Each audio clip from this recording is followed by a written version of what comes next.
Asher, ano ang karamihan sa mga traffic violation ang naitala ng LTO? Ella, reckless driving o agresibong pagmamaneho, pagkasakay sa cargo bed o likurang bahagi ng sasakyan, partikular na mga pickup, counterflow sa expressway, obstruction sa kalsada, hit and run at road rage. Ito ang ilan sa mga dahilan ng paghuli sa mga motorista na naitala ng Land Transportation Office o LTO.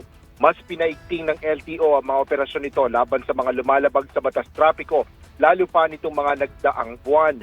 Ayon kay LTO Chief Assistant Secretary Marcos Lacanilao, umabot sa 1,170 ang driver's license na binawi at sinuspindi ng ahensya mula noong October 10, 2025 hanggang July 31, 2026.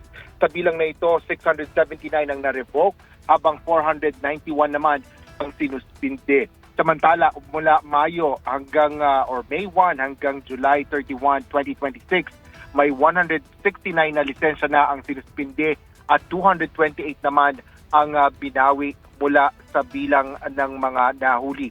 Kabilang sa mga pinatupad na parusa ang lifetime ban sa driver na sangkot sa road rage at isang Land Cruiser naman na nasangkot naman sa hit and run. Ella, samantala naglabas naman ang LTO ng show cause order o STO laban sa 19 na motorista mula Mayo hanggang Agosto. Dahil yan sa paggamit ng illegal na blinker. Ayon kay ASEC Lacanilao, ang mga blinker ay para lamang sa mga otorisadong sasakyan gaya ng emergency response at law enforcement vehicles. Pinaalalahanan ng LTO ang publiko na huwag gumamit ng mga hindi otorisadong blinker.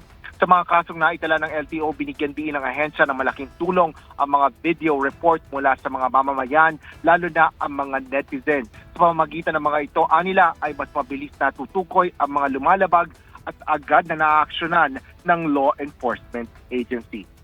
Yan ang latest mula dito sa Quezon City. Balik sa'yo, Ella. Maraming salamat, Asher Cadapan Jr.